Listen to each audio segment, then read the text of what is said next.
lenguaje nos ayuda a interpretar y entender el ambiente social y cultural que nos rodea. Y puede analizarse a partir de diferentes enfoques. El estructuralismo es el primer acercamiento al estudio sobre el lenguaje. De la mano de Ferdinand Saussure, conocido como el padre de la lingüística o el fundador del estructuralismo, debe su nombre a que entiende a la lengua como una estructura en la que los elementos se relacionan unos con otros. Por otro lado, la lingüística sistémico-funcional retoma algunos conceptos del estructuralismo y tiene en cuenta otros que anteriormente se ignoraban. El máximo exponente fue el lingüista inglés Michael Halliday, y esta teoría se desarrolló en Gran Bretaña a finales de los años 50 y principios de los años 60. Ambos estudian el lenguaje, pero se centran en objetos distintos. El estructuralismo saussuriano entiende la lengua como un sistema de signos que se relacionan entre sí, donde los términos son definidos por las relaciones que guardan con los otros elementos del sistema. Es decir, a Saussure le interesa que las formas que utiliza el hablante se relacionen con otros elementos dentro del mismo sistema.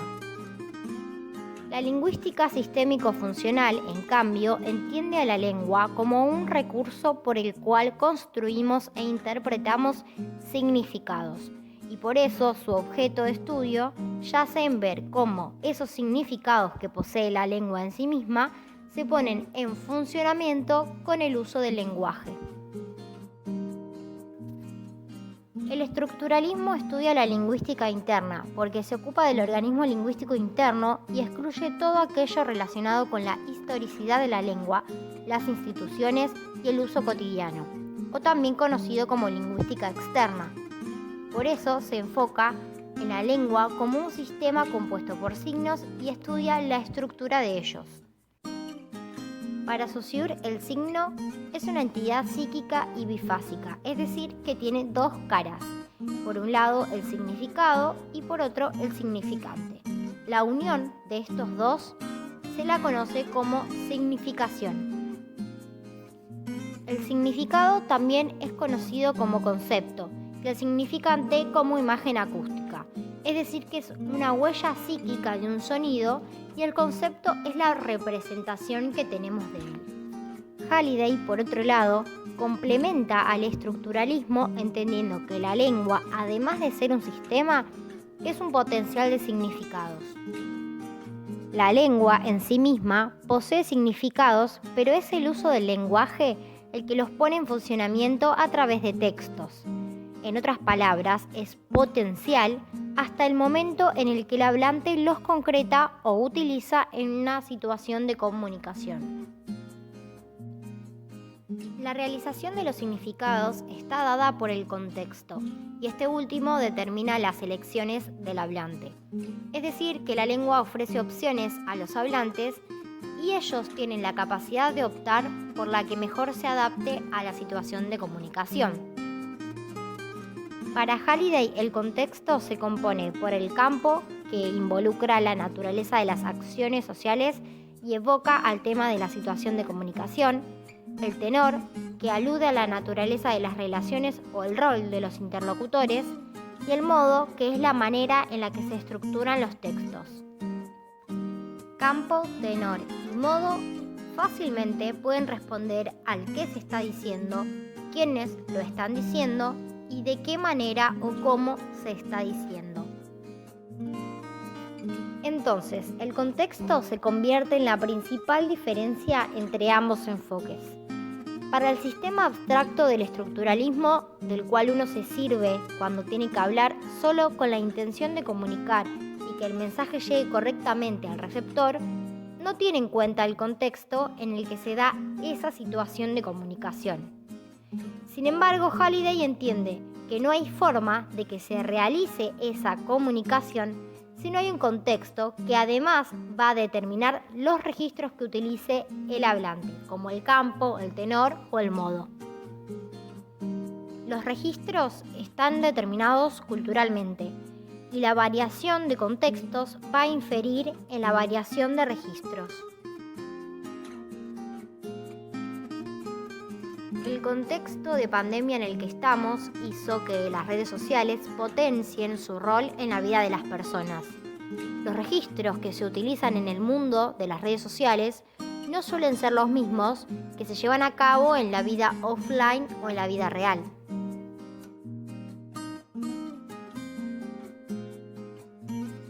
Las redes sociales son una fuente de entretenimiento, noticias, información, socialización, mediante la cual las personas se comunican, forman opinión, se relacionan con sus pares o adquieren valores.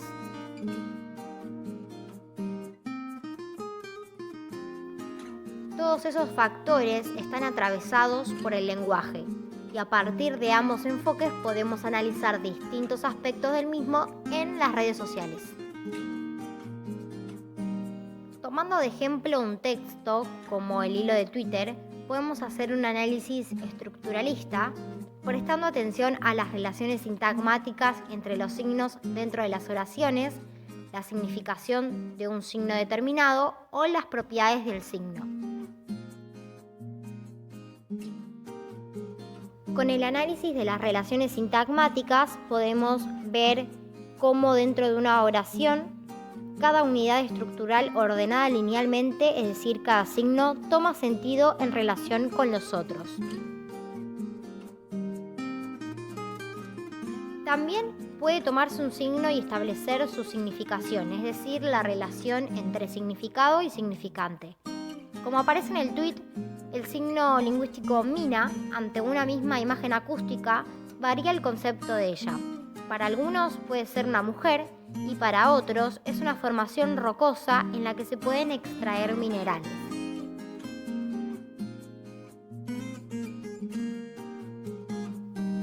Siguiendo con el análisis de la perspectiva estructuralista, podemos prestar atención a las propiedades del signo lingüístico. En el ejemplo, el signo mina que aparece en el hilo de Twitter, podemos ver que es arbitrario, es decir, que está fundado en una convención social. No hay un justificativo para que ese concepto corresponda a esa imagen acústica y viceversa. Al mismo tiempo, la mutabilidad del signo, como consecuencia del uso prolongado en el tiempo, altera la relación entre significado y significante. En este caso, mina adquiere otro concepto, además del de ser un lugar donde se extraen minerales, y también representa a una mujer. A estos principios del signo lingüístico, mutabilidad y arbitrariedad, hay que sumar la inmutabilidad que plantea Saussure.